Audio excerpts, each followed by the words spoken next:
اما بعد اعوذ باللہ من الشیطان الرجیم بسم اللہ الرحمن الرحیم قال اللہ تبارک و تعالی فی القرآن المجید الا ان اولیاء اللہ لا خوف علیہم ولا هم یحزنون صدق اللہ مولانا العظیم و صدق رسولہ النبی الکریم مولا صلی وسلم دائما ابدا علی حبیبک خیر الخلق کلہم اللہم صلی علی سیدنا و مولانا محمد وعلی آلہ وصحبہ وبارک وسلم۔ قابل ساتھ عزت و تکریم سادات گرامی قدر علماء ذی وقار حاضرین و سامعین شرکائے نماز جمعۃ المبارک، اللہ جل وعلا کا شکر ہے جس کی توفیق سے اس بابرکت دن میں اس کے گھر میں حاضر ہیں۔ میری دعا رب کائنات اس دن اور پرنور لمحات کے وسیلے سے ہمارے سرائر و قبائل سے درگزر فرمائے اور دارین میں ہمیں اپنے مقرب بندوں میں شامل فرمائے۔ آج ہم تعلیمات حضور داتا گنج بخش علی حجویری رحمہ اللہ تعالی اس موضوع پر اپنی گزارشات پیش کریں گے۔ میں امید کرتا ہوں کہ آپ بڑی توجہ کے ساتھ سماعت فرمائیں گے اور پھر اس کی روشنی میں اپنی زندگیوں کا جائزہ لیں گے۔ شہنشاہ لاہور سید الحجویر داتا گنج بخش علی حجویری رحمہ اللہ تعالی آپ کا تعلق افغانستان کے شہر غزنی، وہاں کا محلہ تھا جسے جلابی یا حجویری بھی کہا جاتا ہے۔ آج بھی اس شہر میں آپ کے خاندان کے اور ننیال کی قبریں اور مزارات ہیں، اللہ ان کے درجات بلند فرمائے۔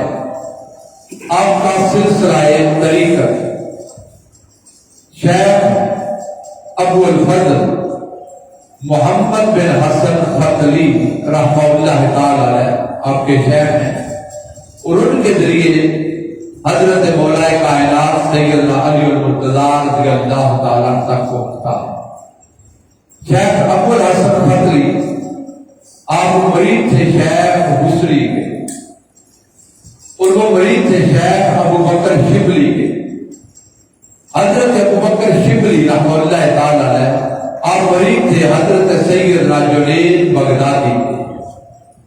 حضرت جنید بغدادی مرید تھے سری ساکتی کے۔ حضرت سری ساکتی مرید ہے معروف کرخی کے۔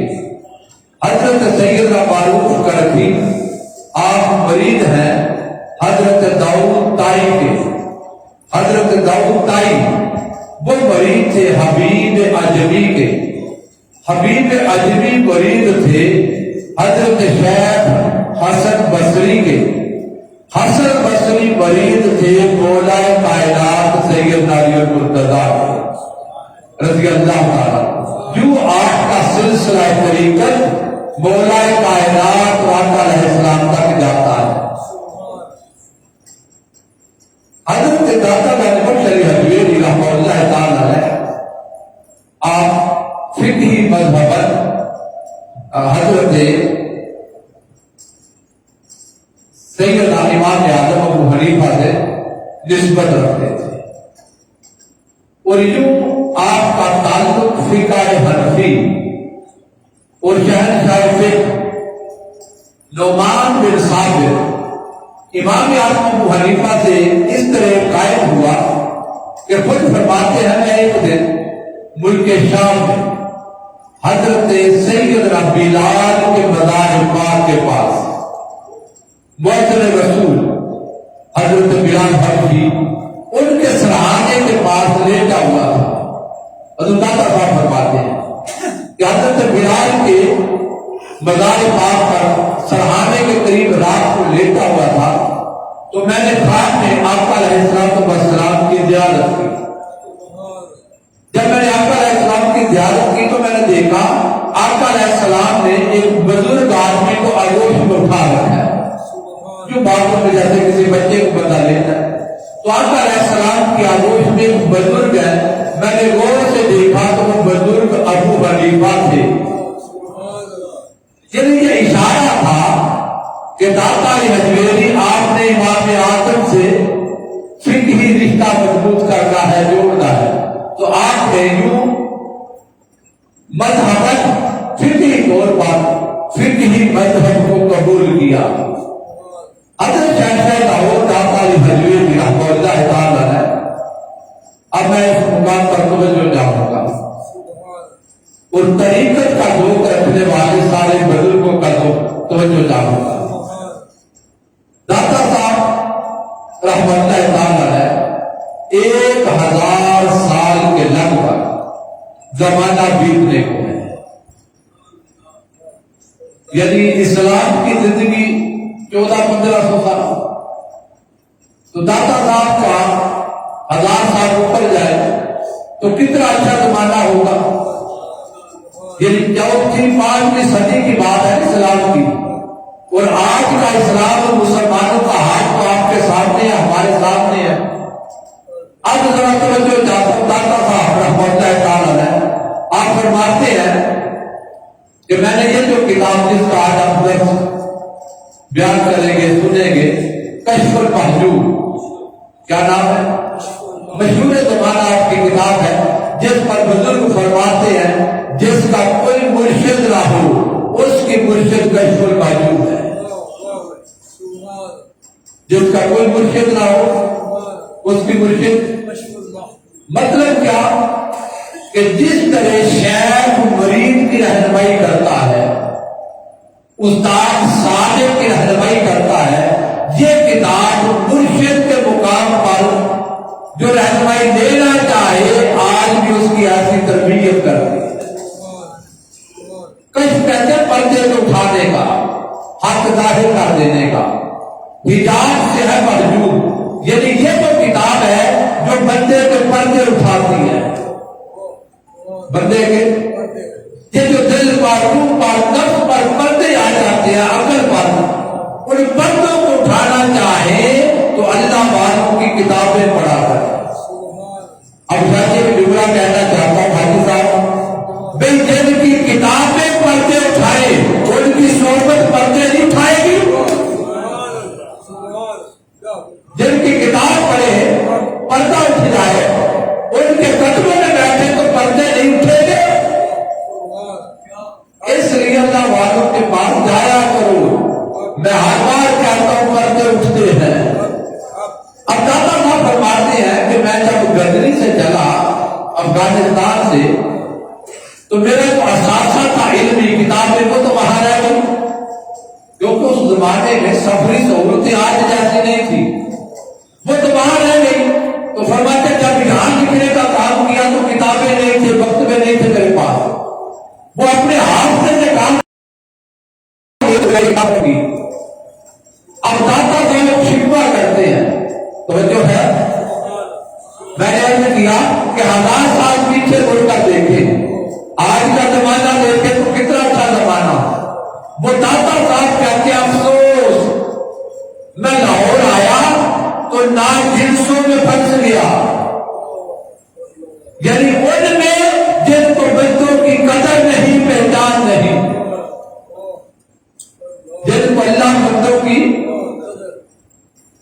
یعنی یہ آج کا شکوہ نہیں، 1000 سال پہلے داتا حجویری جیسا ولی بھی یہ بات کر رہا ہے۔ اس کا مطلب ہے مزاج قوم اور ہمارا مزاج ہر زمانے میں، اگر مکہ کے زمانے میں دیکھیں تو حضور کی قدر نہیں کرتے تھے کافر۔ آپ دیکھ رہے ہیں نا، رات نور علیہ السلام پیچھے پڑ جائے، نبی کا زمانہ ہے، اس سے بڑی دلیل کیا؟ تو لوگ قدر داتا صاحب کی یہی شکوہ کر رہے ہیں۔ یہ مطلب نہیں کہ آج دنیا بڑی پھسل گئی، ہر زمانے میں اہل حق کو یہ فیس کرنا پڑا۔ اور ایک محبت والی بات کہہ دوں، یہ مزاج ہے، داتا صاحب کے پیچھے نمازیں بھی پڑھتے تھے اور داتا صاحب پر اعتراف بھی کرتے تھے. اتنا بڑا ولی شہنشاہ ہند جس پر خواجہ غریب نواز بھی بیٹھے 40 دن خیرات لے اور بول اٹھے گنج بخش فیض عالم گنج بخش مظہر ناقصانہ کامل آرام. یعنی جہاں اجمیر کا بادشاہ بھی کہے کہ خزانے دیکھنے ہو تو لاہور کی دھرتی پہ ہے, خیرات لینی ہو تو یہاں آؤ, اور اجمیر کے تاجدار کو بھی یہاں سے ملے. وہی اجمیری کہتا ہے کیسا زمانہ آ گیا کہ لوگ قدر نہیں کرتے لوگ, اور اسی داتا صاحب کے پیچھے نماز بھی پڑھتے. اتنا بڑا ولی اور کہتے اس کی سمت کعبہ درست نہیں, اس کی مسجد کی کعبہ کی سمت درست نہیں. سنتے رہے, ضبط کرتے رہے, سنتے رہے, برداشت کرتے رہے. جب زبانیں کھلتی چلی گئی تو اس مقام پر آ گئے کہ اب دکھائے بغیر چارہ, اب ان کے منہ بند کروایا تو دکھانا. ذوالفقار کو بھی تو تانا دیا تھا نا کہ اپنے غلام پر کیا کیا تجھے, اس نے کہا مجبوری ہے, جب دکھاؤ نہ تو زبانیں بند نہیں ہوگی. حضرت یوسف کے پاس آئی, آج کیا ایک بار پردہ اٹھا کے ذرا گزر تو جائے, دکھانا پڑے گا, دیکھیں گے تو زبانیں. داتا صاحب نے کہا اچھا, بڑے اعتراض کر لیے, اب ایسا نہ ہو کہ قدم ان کے جب بنا جائیں. نماز کھڑی ہے, کعبہ کی طرف رخ ہے, نماز کھڑی ہونے لگی. آپ نے کہا ذرا 1 منٹ رکو نا, نماز بعد میں پڑھتے ہیں, لاہور میں کھڑے ہو کر ذرا کعبہ تو دیکھو. لاہور کی دھرتی پر کھڑے, ذرا کعبہ دیکھو, سمت درست ہے یا نہیں. تو جو لاہور سے کعبہ دکھائے, راستے کے سارے پردے ہٹا دے, اسے ابھی اجمیری کہتے ہیں.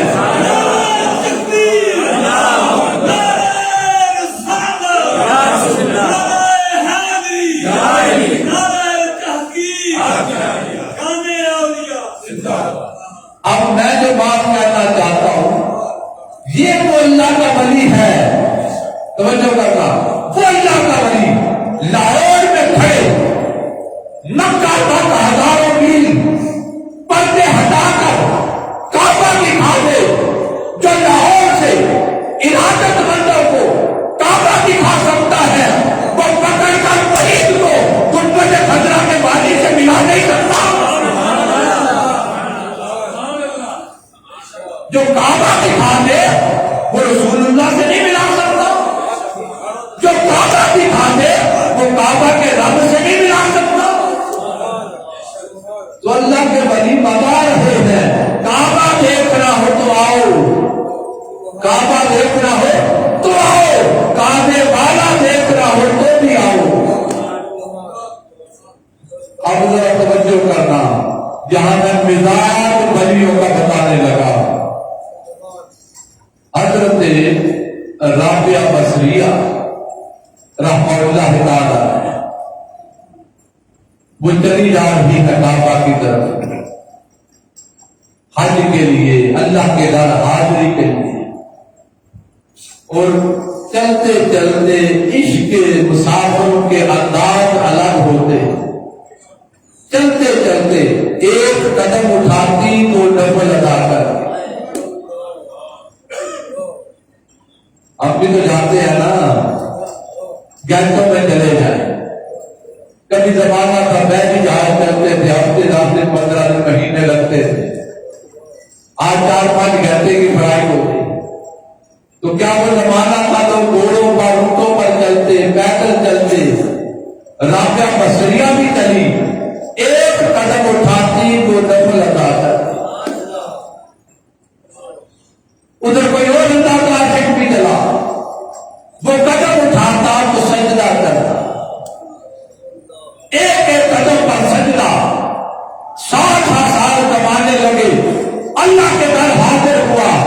تو باپ کی نگاہ سے دیکھا سامنے کعبہ نظر نہ آیا. اللہ کے گھر آیا تو کعبہ نظر تڑپ گیا. عرض کیا مولا اتنے سال سفر کیا, قدم قدم پہ سجدہ کیا, تیرے گھر آیا, تیرا گھر نظر ہی نہیں آیا, تیرا کعبہ ہی نہیں. آواز آئی اے میرے بندے انتظار کر, میرا کعبہ کسی کا استقبال کرنے گیا ہے. میرا کعبہ, کوئی ایسے ہوتے ہیں جو چل کے کعبہ دیکھنے جاتے ہیں, اور کچھ ایسے ہوتے ہیں کعبہ دل کو دیکھنے جاتا ہے. کوئی کعبہ دیکھے, کسی کو کعبہ دیکھے. عرض کے بھائی تعالیٰ اتنے سال سفر کیا, قدم قدم پہ سجدہ کیا, تیرے گھر پہنچا, مشقت اٹھائی, تھک گیا, اتنے سال لگے, تیرے گھر آیا, تیرا کعبہ ہی نہیں. فرمایا ابراہیم بن ادم میرا کعبہ کسی کے استقبال کو گیا ہے. میرا کعبہ بولا کوئی ایسا بھی ہے کسی کے استقبال کو. دیکھا تو لاٹھی کے سہارے ایک بڑھیا ضعیف العمر رابعہ بصری آ رہی ہے اور کعبہ استقبال کر رہا ہے. تڑپ کر بولے کہا بھائی رابعہ یہ کیا کعبہ چھپا کر دیا, کعبہ کو استقبال کے لیے بلا لیا. رابعہ نے چھٹی آ گئی, کہا بولا اتنے سال سے چلی تھی, چلتے چلتے ایک ایک قدم پر دو دو نفر پڑتی آئی, دنیا کا ڈبا ڈبا تجھے سجدہ کرتے آئی. اتنے سالوں بعد تیرے گھر پہنچی, تمنا تھی کہ اپنے رب کو ملوں گی. مولا آج تیرے گھر آئی تو سامنے صرف گھر آیا, گھر والا نہیں آیا. میں گھر کے لیے تو نہیں آئی تھی, تیرا کعبہ سلامت رہے کعبہ دیکھنے نہیں آئی تھی, میں تو گھر والے سے ملنے آئی تھی. مولا کعبہ آیا, تو نہیں آیا. ابراہیم بن ادم نے ٹھنڈیا کری, کہا دنیا کعبے کے چکروں میں, اور کوئی وہ ہے جو کعبے والے کا مشتاق ہے.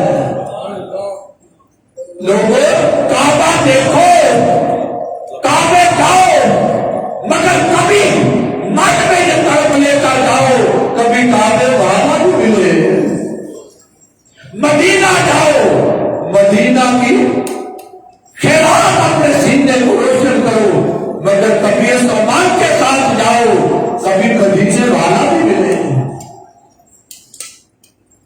اس سے بات کیا حضرت ہے, مہینہ ہے ان کا. حضرت امام شاہ احمد رضا خان حاضر بریلوی رحمہ اللہ تعالی, کوئی آتا نا حضور میں حرمین شریف حاضری دے کے آیا ہوں, حج کر کے آیا ہوں, عمرہ کر کے آیا. جو کوئی آتا ملاقات ہوتی تو پوچھتے بھی مدینہ پاک بھی گئے تھے, وہاں کی تو بات ہی سناؤ. تو ایک آیا کہنے لگا حضور پرانا زمانہ تھا نا, جہاز کرتے تھے قافلے. عرض کرنے لگا حضور حج کر کے آیا ہوں. فرمایا مبارک اللہ سفر قبول فرمائے, مدینہ پاک بھی گئے تھے. کہنے لگا جی حضور مدینہ پاک بھی گئے, مگر افسوس یہ ہے دل میں کہ 2-3 دن مل سکے. قافلے والے جلدی میں تھے تو مدینہ پاک زیادہ دن نہیں رک سکے, جلدی نکل آئے, حسرت رہ گئی. آپ نے فرمایا اپنے مقدر پہ ناز کر, تجھے تو 2-3 دن مل گئے, وہاں تو 2 سانسیں بھی نصیب ہو جائے تو بڑی بات ہے. وہاں تو 2 سانسیں بھی لے لو.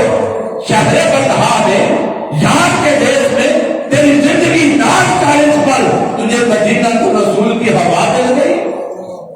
تو میرے عزیزوں, میرے دوستوں, میں کر رہا ہوں, ہم ساری زندگی وطنوں کے چکر میں رہتے ہیں, کبھی وطن والوں کے چکر میں بھی پڑو. ہم مدینے جاتے ہیں, ارے مدینہ جاؤ, مگر کبھی دل میں یہ ارمان بھی بچے کہ مدینے والے کبھی پردے ہمارے بھی اٹھا, کعبہ والے کبھی ہمارے اندر کے بت بھی ٹوٹے, انہیں سمجھنے میں تیرے ارمان بھی ہماری دنیا اپنے بزرگوں کے راستے سے ہٹتی جا رہی. تو داتا صاحب ایک شکوہ کر رہے ہیں, کہتے عجیب زمانہ آ گیا, کوئی ہمراز نہیں ملتا, کوئی ہمراز جس کے پاس بیٹھے میں اپنے دل کی سناؤں کو میری سنے, یار کی باتیں ہوں, مدینہ کی باتیں ہوں, قربت حضرہ کی باتیں ہوں, مصطفیٰ کریم کی باتیں ہوں, اللہ اللہ ہو, رب کی آوازیں آئے, ہم رب کو سنائے, وہ ہمیں رب کی سنائے, ہم اسے رب کی سنائے. پورے لاہور میں پھرتا ہوں, کوئی یار کا محرم نہیں ملتا. جب داتا صاحب اس زمانے میں کہتے ہیں کوئی ہمراز نہیں ملتا, تو آج کہاں, آج ڈھونڈے تو کہاں سے ملے گا. اور میرے بھائیوں میرے دوستوں, خدا کے لیے اپنے گریبانوں میں جان کو ہم کس سمت جا رہے ہیں. داتا صاحب شکوہ کر رہے ہیں, کوئی یار کی باتیں کرنے والا سننے والا نظر نہیں آتا. ہمارے زمانے میں تو حال ہی قیامت کا ہے. میرے عزیزوں میرے دوستوں, حضور داتا گنج شریف حجویری رحمہ اللہ تعالی ہے, آپ کا زمانہ محمود غزنوی کا زمانہ ہے, اور ملاقاتیں ہیں آپ کا شیخ حسین زنجانی رحمہ اللہ تعالی ہے, جامعہ والے, یہ آپ کے پیر بھائی شیخ ابو الحسن فتلی کے مرید ہیں لوگ. اور حضور داتا صاحب سے پہلے کہا کہ جاتا ہے کہ یہ قطب لاہور تھے حضرت میرا سرکار. شیخ نے فرمایا علی حجویری لاہور چلے جاؤ. آپ نے عرض کیا حضور ابھی سفر ارادت ہے, طالب علمی کا زمانہ, شاگردی کا زمانہ. عرض کیا حضور میرے شیخ کہاں پر, میرے شیخ وہاں پیر بھائی موجود ہے, آپ کا بیٹا ہوا نمائندہ خلیفہ بری شیخ حسین زنجانی وہاں بری آپ کا وجود ہے, تو ان کے ہوتے میں کیسے جاؤں. مگر نگاہ شیخ میں نے جو پچھلے جمعے پر عرض کیا, جو نظر موسیٰ نہیں دیکھتی, یاد ہے نا, وہ سمندر سے پار حضرت خضر علیہ السلام, یاد ہے نا. اب جو مقام شیخ پر شیخ کے خطری دیکھ رہے ہیں, وہ ابھی حضور داتا صاحب, حضور میرا پیر بھائی آپ کا بری موجود ہے. فرمایا بیٹے میرا حکم ہے چلے جاؤ, میرا حکم ہے. آپ نے کہا اچھا بھی شہر کا حکم آ گیا, گچری باندھی کر پڑے. اس وقت شہر لاہور دروازوں میں تھا, ادھر کے شام ہوئی, داخل ہو رہے ہیں, دروازہ لاہور پر پہنچے تو دروازہ بند. آپ نے سوچا رات جہاں رکتا ہوں تو صبح شہر میں داخل ہوگا. صبح اٹھے, تیاری کی, نماز فجر ادا کی, ابھی چلنے کا ارادہ تھا, سامنے سے جنازہ آ رہا تھا. کہا اچھا لاہور میں آئے ہیں, جنازہ آ گیا, جنازہ پڑھتے ہوئے کون فوت ہوا, تو پتا چلا تو آپ کے پیر بھائی جن کو شیخ نے بھیجا تھا ان کا مثال ہے, جنازہ جا رہا ہے. نگاہ شیخ دیکھ رہی تھی کہ میرا مرید جس کی ڈیوٹی لاہور میں, وہ حضرت میرا سلطان, وہ جا رہے ہیں, سیٹ خالی ہوگی, ان کے جانے سے پہلے علی حجویری پہنچ جا. اب میں پوچھتا ہوں کہ ہمارے والوں کو ٹیلی فون آیا تھا, کوئی پیغام پر آیا تھا نمائندہ, کس نے پیغام بھیجا. گولڈا والوں کو تو جانتے ہیں نا, تاجدار گولڈا ٹیم میں علی شاہ صاحب, وہ پنڈی سے آگے ہے رحمہ اللہ تعالی. پنڈی سے اس طرف ایک وادی ہے کلیام شریف, کیا نام ہے, مرحوم بدل کا وہاں کے کلیامی صاحب. یہ کلیامی صاحب کلیام والے بزرگ کے مجذوب تھے, مجذوب جذب. وہ جذب آپ یوں سمجھ لیں کہ رب کی ایسی تجلی پڑتی ہے بندے پر کہ بندہ اس تجلی میں کھو جاتا ہے. وہ جب کھو جاتا ہے پھر دنیا سے بے خبر ہو جاتا ہے. خواجہ فضل الدین کلیامی رحمہ اللہ تعالی وہ جذب میں تھے, اور مگر اللہ کا کرنا جہاں سے تجلی ہو وہاں لوگ چلے آتے ہیں. بے کعبہ پہ تجلی ہے تو ساری دنیا دیوالی ہوئی پھرتی ہے یا نہیں؟ جاتے ہیں باہر سے باہر کو عمرہ کرنے حج کرنے ہے کیا ایک کمرہ یہی کچھ ہے نا. مگر تجلی کا کمال ہے تو جس من پر تجلی پڑ جائے وہاں پہ دنیا چلتی ہے. خواجہ فضل الدین کلیانی مجذوب ہے, دنیا آ جاتی بیٹھتی, نہ کوئی سبق دینا نہ کوئی لینا نہ ہوشنا آباد. حضرات ملا کو تکلیف ہوتی, کہتے ہم سارا دن بات کرتے ہیں تبلیغیں کرتے ہیں مسئلے سمجھاتے ہیں, ہمارے پاس آتا کوئی نہیں, اور اس دیوانے کے پاس سے اٹھتا کوئی نہیں. ان کے پاس کیا لینے جاتے ہو؟ یہ تو طریقت میں نہیں, شریعت میں نہیں, ہوشا پاس نہیں. مولویوں نے دیکھا کہ لوگ سنتے نہیں, واریسی کے پاس جاتے ہیں حسد کرنے لگتے ہیں, اور حسد میں کہا فضل الدین مر جائے گا تو ہم جنازہ نہیں پڑھیں گے, جو پڑھیں گے نہیں وہ پڑھائیں گے بھی نہیں, ہم جنازہ نہیں پڑھائیں گے. فضل الدین کو کسی نے بتایا فضل الدین کلیانی مولوی اکٹھے ہوں گے جنازہ نہیں پڑھیں گے. کہا کوئی بات نہیں, مولوی نہیں پڑھتے تو نہ پڑھے, میں بہر علی سے بات کرتا ہوں. میں ایک زمانہ تھا پیر میرے لکھا تھا جب وہاں سے گزرتے فضل الدین کلیانی کے پاس بیٹھتے رکتے حال پوچھتے مہمان بڑھتے, تو آپس میں دوستی تھی, تعلق تھا. آپ کی ملاقات ہوئی, خواجہ فضل الدین کلیانی رحمۃ اللہ تعالی علیہ کی حاضر تھے. وہ سے زمانہ پیر میرے لکھا صاحب سے رحمۃ اللہ تعالی علیہ, تو فضل الدین کہنے لگے میرے علی مولوی کہتے ہم جنازہ نہیں پڑھیں گے تو وعدہ کرو جب میں فوت ہو جاؤں میرا جنازہ پڑھاؤ گے, میرا جنازہ پڑھاؤ گے, آؤ گے میرے جنازے میں. پھر میرے لکھا صاحب مسکرا پڑے, فرمان فضل الدین پتہ نہیں پہلے تو جائے یا میں جاؤں, کون جاتا ہے پہلے, کون کس کا پڑے, کیا خبر. فضل الدین مسکرا پڑے, فرمان میرے علی پتہ مجھے بھی ہے, پتہ مجھے بھی ہے, پہلے میں نے جانا ہے, پہلے تجھے بھی پتہ ہے میں پہلے جانا ہے. وعدہ کرو پڑھاؤ نہیں جانا, کہا فضل الدین وعدہ ہو گیا جنازہ پڑھائے گا.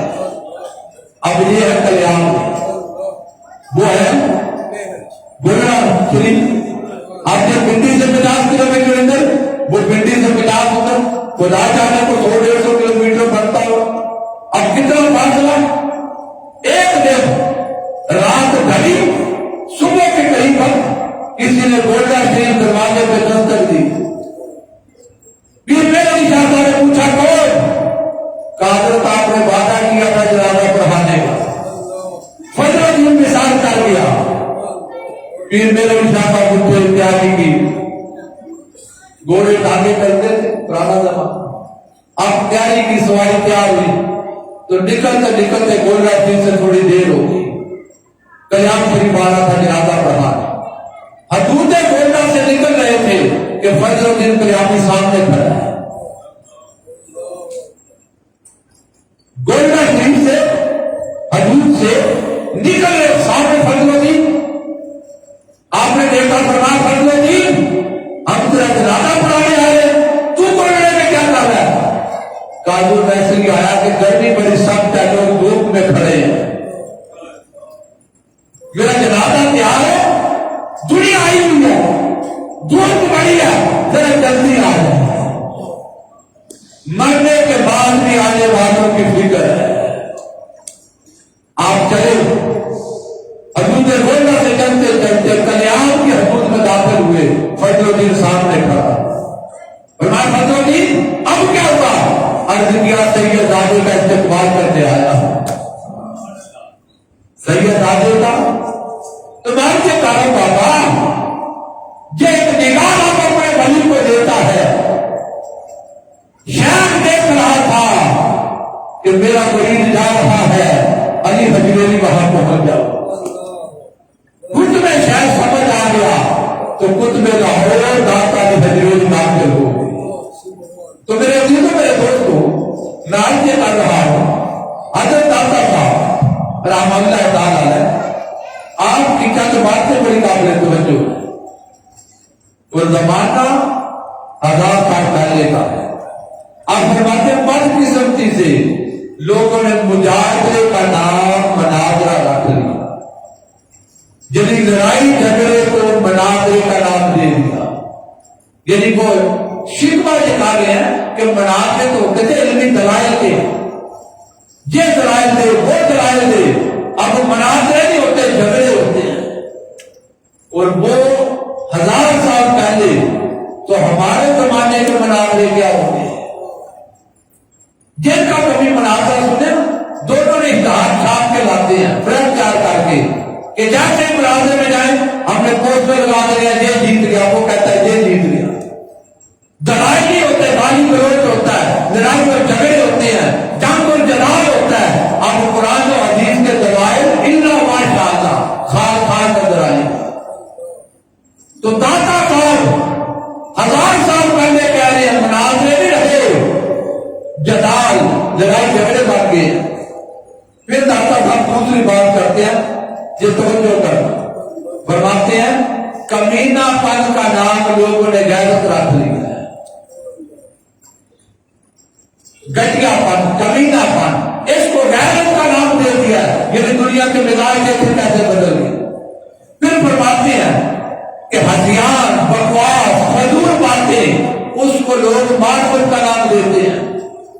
جس کے پاس چار ٹکے ہو نا، ڈنگ کی بات نہ آتی ہو، لوگ اس کی بھی کہاں سے سنتے ہیں یار کیا معرفت کی بات کی ہے. اس کی بات کی قدر نہیں ہوتی، اس کے پیسے کی قدر ہوتی ہے. اور شریف آدمی غریب آدمی علم کے موتی بھی بیان کرے، لوگ کہتے ہیں فضول وقت ضائع کرتا ہے. تو یہ داتا صاحب شکوہ کر رہے ہیں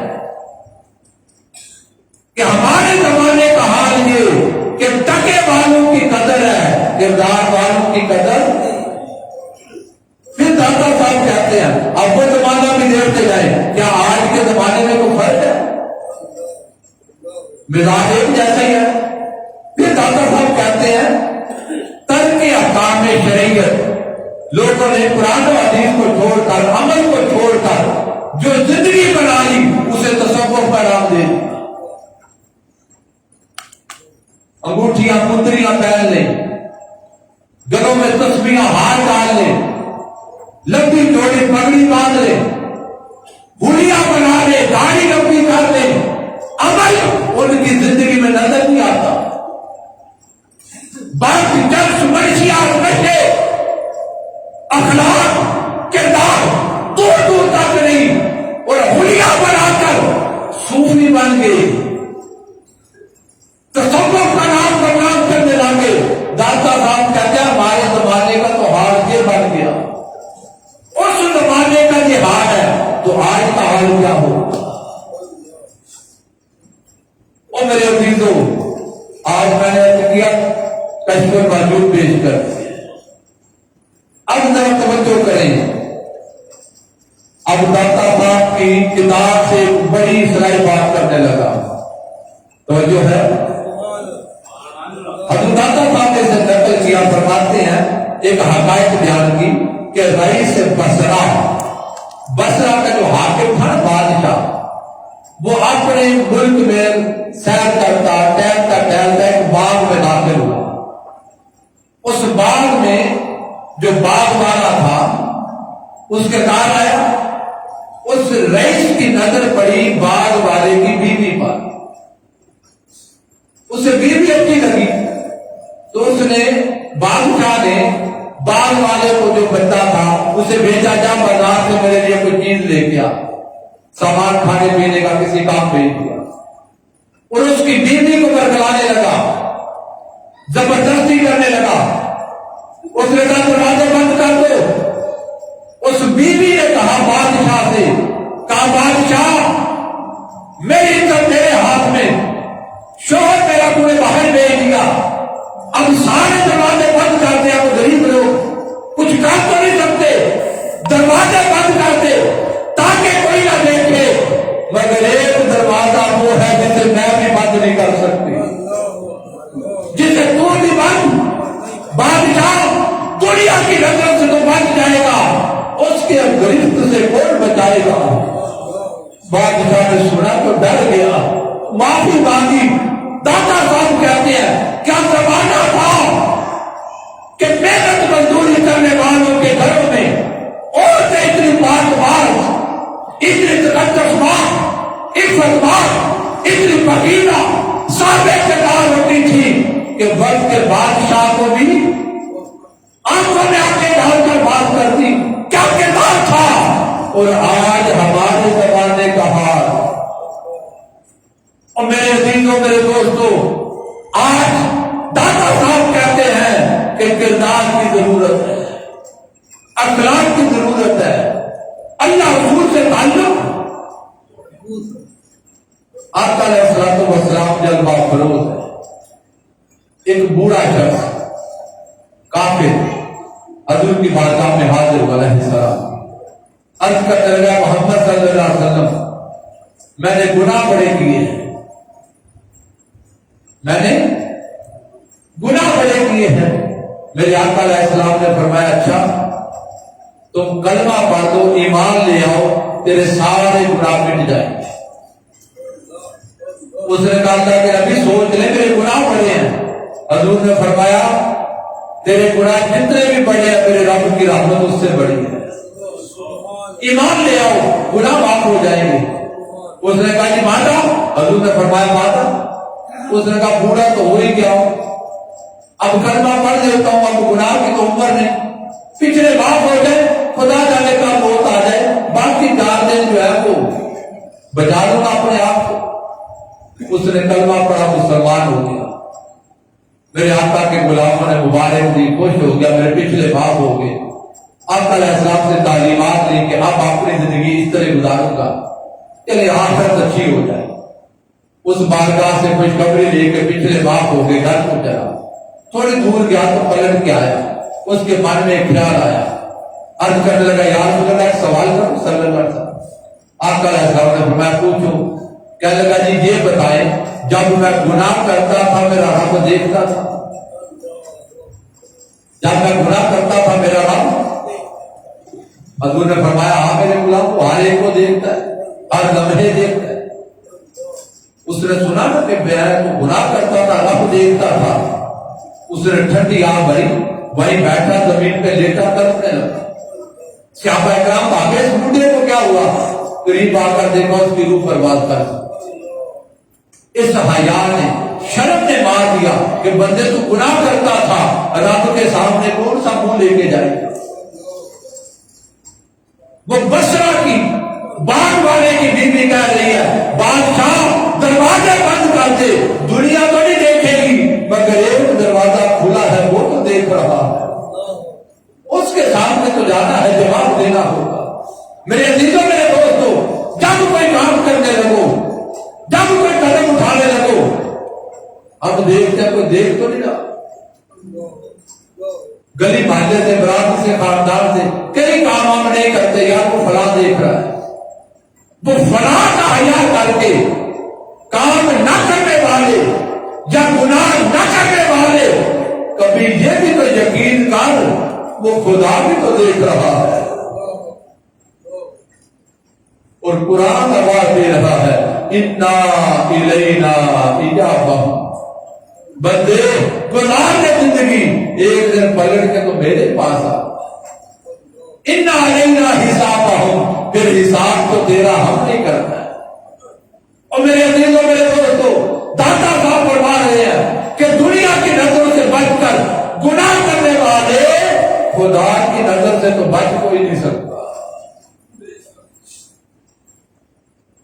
ایک وقت تھا شیخ تربیت اس انداز سے کرتے کہ مریض کی طبیعت میں پختگی آ جائے. شیخ نے ایک دن مرغی پکڑائی، چھری دی مریض کو، کہا لے جاؤ ایسی جگہ ذبح کرو جہاں کوئی اور نہ دیکھے. کوئی دیوار کے پیچھے دیکھتا، کوئی نہیں دیکھ رہا، ذبح کر دیتا. کوئی فصلوں میں چلا جاتا، کوئی نہیں دیکھ رہا، ذبح کر دیتا. شیخ کے پاس آتے، حضرت میں نے درخت کے نیچے بیٹھ کر، کوئی نہیں دیکھ رہا تھا، بند کمرے میں ذبح کی، کسی نے نہیں دیکھا. شیخ سمجھ جاتے ابھی کچا ہے. ابھی ایک آیا، اس نے ذبح نہیں کی، چھری بھی اور مرغی بھی لے آیا.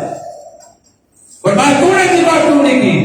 اس نے کہا حضرت جدھر بھی گیا دنیا سے تو بڑا بچا، کئی موقع تھے کوئی نہیں دیکھتا تھا، مگر جب ذبح کرنے لگتا میں سوچتا، میرے من میں آتا کہ کوئی نہیں دیکھ رہا، کوئی نہیں دیکھ رہا، وہ تو دیکھ رہا ہے۔ جس نے ذبح نہ کی کہ کوئی تو دیکھ رہا ہے، شیخ نے کہا یہ خالص اور پکا ہو گیا۔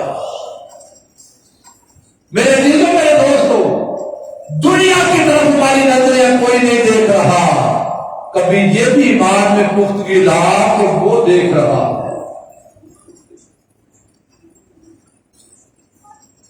حضرت سیدنا عمر فاروق کا تو یاد ہے نا رضی اللہ صاحب، آپ رات شہر کا وزٹ کرتے تھے نا، واپس پلٹ گئے گھر کی طرف آ رہے ہیں، صبح کا وقت ہے، ایک گھر کے دروازے سے ایک آواز آئی، فاروق اعظم کے قدم رک گئے۔ آواز پتہ کیا تھی؟ ایک عورت نے دوسری سے، ماں نے بیٹی سے پوچھا بیٹی جانوروں کا دودھ دھو لیا، دودھ چو لیا؟ بیٹی نے کہا جی ماں دودھ چو لیا۔ دودھ فروخت چکے؟ کہا بیٹی دودھ پورا ہو جائے گا؟ عرض کیا نہیں ماں دودھ تو تھوڑا ہے۔ کہا اچھا اس سے پہلے کہ باہر آ جائے دودھ میں پانی ملا دے۔ کیا زمانہ تھا، بیٹی نے کہا ماں دودھ میں پانی نہیں ملاؤں گی، خلیفۃ المسلمین عمر فاروق نے منع کر رکھا ہے۔ ماں کہنے لگی بیٹے چپکے سے ملا دے، عمر کو دیکھ رہا یا عمر تھوڑا بیٹھا اپنے گھر ہوگا؟ بیٹی نے کہا ماں عمر کو نہیں دیکھ رہا، عمر کا خدا کو دیکھ رہا ہے۔ یہ الفاظ سیدنا عمر فاروق کے کانوں میں پڑے۔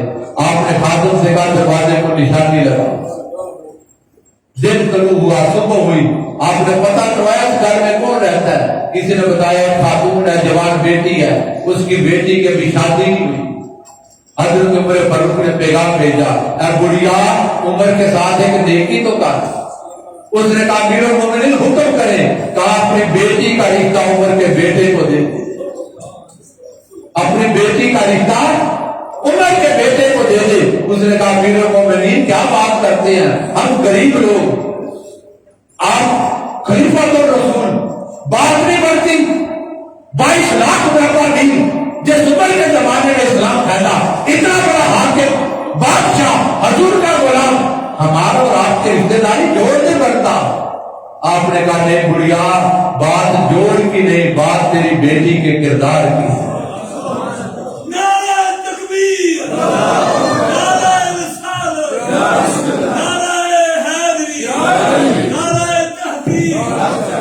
کہا غریبی امیری، یہ ممبر رسول اور یہ عمر کی شان و شوکت، خلیفۃ اللہ اور خلیفۃ الرسول، یہ نہ دیکھ، میں تو رشتہ تیری بیٹی کے کردار اور پاکیزگی کی وجہ سے لے رہا ہوں، خدا کے لیے اپنی بیٹی کا رشتہ میرے بیٹے کو دے۔ اتنی پاکیزہ باسمت بیٹی عمر کی بہو بن جائے، میری بخشش کا سما بن جائے۔ بیٹے کی شادی کر کے بہو بنا کر اس بیٹی کو گھر لے آئے۔ توجہ کرنا، عمر کے بعد جب بہو آئی، آپ نے کہا بیٹی بہو تو بیٹی ہے، تیری ضرورتیں پوری کریں گے، خیال کریں گے، خوش رکھیں گے، تکلیف نہیں آنے دیں گے، مگر جب تک عمر زندہ رہے وعدہ کرو عمر کے ساتھ ایک نیکی کرو گی۔ اس نے کہا امیر المومنین آپ بات ہے، سسر ہے میرے، امیر المومنین ہے، حکم کریں۔ آپ نے کہا حضور کی امت کی نوکری کرتا ہوں سارا دن، حضور کے دین کی نوکری کرتا ہوں، میں جب گھر سے چلوں وہ آواز سنا دیا کر عمر کا خدا دیکھ رہا ہے۔ عمر کب سے تیار ہو کر ممبر رسول پر بیٹھنے کے لیے، حضور کے دین کی نوکری کے لیے، امت کی نوکری کے لیے، انصاف کی کرسی پر بیٹھنے کے لیے ادھر گھر سے عمر چلتے، بہو تیار ہو کے دروازے پہ کھڑی ہوتی، عمر کا خدا دیکھ رہا ہے۔ یہ آواز عمر کے کانوں میں پڑتی، توجہ سارا دن رب اور رسول کی طرف رہتی۔ یہ وہ بیٹی تھی عمر کی بہو جو نانی بنی عمر بن عبدالعزیز کی. عمر بن عبدالعزیز امیر المومنین، جن کو پانچواں خلیفہ کہا جاتا ہے حضرت خلفائے راشدین کے بعد یا امام حسن کے بعد، جن کو خلیفہ کہا جاتا ہے، اس عمر بن عبدالعزیز کی نانی وہ دودھ بیچنے والی کی بیٹی تھی. جب میں ایسی ہوں تو پھر بیٹے اور نواسے عمر بن عبدالعزیز بڑھتے ہیں. میں گھاٹیاں اتنی پکیلا ہوں تو اولادیں عمر بن عبدالعزیز بڑھتے ہیں. آج یہ کردار اگر ہماری ماں بہنوں بیٹیوں کو نصیب ہو جائے تو آج بھی ہماری زندگیوں میں عمر بن عبدالعزیز کی جھلک نظر آتی ہے. اور آپ کو یاد ہے فاروق اعظم بھی ایک بہن نے بنایا تھا. فاروق اعظم بھی عمر بن خطاب تھا، ایک بہن نے عمر بن خطاب کو فاروق اعظم کر دیا. یاد ہے نا؟ جب تک ننگی تلوار لے کر نکلے، راستے میں کوئی ملا، کہا عمر بڑے غصے میں، خیر تو ہے، کہاں جا رہے ہو؟ کہا معاذ اللہ، آج یا میں ہوں گا یا محمد صلی اللہ علیہ وسلم. اس تلوار سے ہمیشہ کے لیے جیت کی شمع کھول کر دوں گا اور آقا علیہ السلام کو معاذ اللہ شہید کر دوں گا. اس نے کہا عمر پاگل ہو گیا، کیا باتیں کرتا ہے؟ جس شمع کو تو بجانے جا رہا ہے اس کی روشنی تو تیرے گھر میں آ چکی ہے. تیری بہن بہنوئی اس کے غلام بن چکے، کلمہ پڑھ چکے، تو کیا حملہ کرے گا ان پر؟ اس نے کہا اچھا محمد سے بات میں نپٹوں گا صلی اللہ علیہ وسلم، پہلے بہن اور بہنوئی سے بات ہو جائے. تلوار لے کر غصے میں عمر بہن کے گھر آئے. عمر کو بہن نے دیکھا کہ بہن عمر آ رہا، دیکھا قرآن پڑھ رہی تھی، جلدی سے سمیٹا. اس زمانے کے مطابق جیسے اولاد تھے، جلدی سے سمیٹا، ایک طرف رکھ دیا. عمر نے کہا بہن میں نے سن تو لیا، کیا پڑھ رہی تھی؟ کانوں میں آواز تو پڑ گئی ہے. عمر کا غصہ دیکھا، تلوار دیکھی، بہن خاموش. عمر نے کہا کیا پڑھ رہی تھی؟ مسلمانوں کا قرآن. عمر نے اپنی بہن کو مارنا شروع کر دیا، پیٹنا شروع کر دیا، اور عمر نے اتنا مارا بہن کے جسم سے خون نکلنے لگ گیا. جب خون نکلا اس نے کہا عمر پاگل نہ بن، جان تو دے سکتی ہوں، مصطفیٰ کے قدموں سے ہٹ نہیں سکتی. عمر نے اور مارا، کہا عمر مر جاؤں گی مگر دامن مصطفیٰ کبھی چھوڑوں گی. اور یاد رکھنا عمر، اگر تجھ میں بڑا غصہ اور غیرت ہے، جس ماں کا دودھ تو نے پیا ہے اسی ماں کا دودھ میں نے بھی پیا ہے. مر سکتی ہوں، دامن مصطفیٰ چھوڑ نہیں سکتی. عمر نے کہا اچھا اتنی پختہ ہو گئی، کبھی بولتی نہیں تھی، آج آنکھوں میں آنکھیں ڈالے، مار بھی کھائے، خون بھی نکلے اور ہٹتی نہیں. اچھا بتا پھر جو تو پڑھ رہی تھی مجھے بھی سنا. اس نے کہا عمر یہ رب کا قرآن ہے، پاکوں کو سنایا جاتا ہے. بہن نے قرآن شروع کیا، بہن کی زبان سے نکلتا گیا، عمر کے دل میں اترتا گیا. عمر کی آنکھوں سے آنسو جاری ہو گئے، آنکھوں سے جو آنسو نکلے من کو بھی صاف کر کے اس نے کہا بہن اب قرآن دو. عمر کو پکڑ صاحب قرآن کے قدموں میں لے جا. دار ارقم پہنچا، تلوار ہاتھ میں لیے حضرت سیدنا امیر حمزہ اپنے رسول صلی اللہ علیہ وسلم قطب مدینہ. آپ نے دیکھا، عرض کیا تھا عمر ننگی تلوار لے کے آیا ہے. فرمایا چچا اگر عمر کا ارادہ اچھا ہو دروازہ کھول دو، ارادہ اچھا ہوا تو ویلکم کریں گے، ارادہ اچھا نہ ہوا عمر کی تلوار سے عمر کا سر کاٹ دیں گے. دروازہ کھولا، عمر نے سامنے دیکھا، چہرہ مصطفیٰ، جیسے ہی نظر مصطفیٰ عمر پہ پڑی، عمر کا من بدل گیا. میری آقا کی نظر پڑی، فرمایا عمر کیسے آئے؟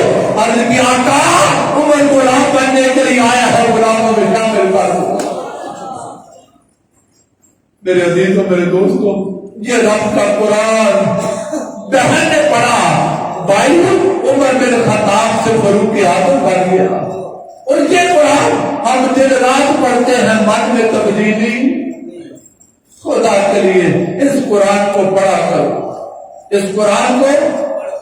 اب آخری جملہ کہنے لگا، میری بات مکمل ہو گئی۔ جس مجلس میں جاؤ آپ کو قرآن پڑھایا جائے، قرآن کی تبلیغ کی جائے، میرے جملے پہ توجہ کرنا، جس مجلس میں جا کر درس قرآن، بات قرآن، حلقہ قرآن، وہاں جا کر اگر قرآن کے ذریعے تعلق صاحب قرآن سے مضبوط ہو، قرآن دینے والے رسول سے مضبوط ہو، تو سمجھ لو تبلیغ حق ہے۔ تبلیغ اگر قرآن کی حال میں تعلق مدینے سے کمزور کیا جائے تو سب کچھ ہے، قرآن نہیں ہے۔ قرآن کی وہ تبلیغ اور بات حق ہے جو قاری پڑھنے والے کا، سننے والے کا تعلق صاحب قرآن سے جوڑے، اور جس مجلس اور نشست میں جس تعلق مضبوط ہو جائے وہاں جایا کرو، وہاں۔ اور جس مجلس میں قرآن کے ذریعے تعلق در رسول سے کمزور ہو جائے اسے سلام کر دو، وہاں قرآن نہیں ہے، وہاں قرآن کا پردہ ہے، وہاں قرآن کو سامنے کر رکھا ہے، اندر سے کچھ اور ہے۔ بس اگر سمجھ گئے تو مجھے کچھ کہنے کی ضرورت۔ میری دعا رب کائنات آپ کو سلامت رکھے، تعلیمات داتا نے جویری پر عمل کرنے کی توفیق عطا فرمائے۔ وما علینا الا البلاغ۔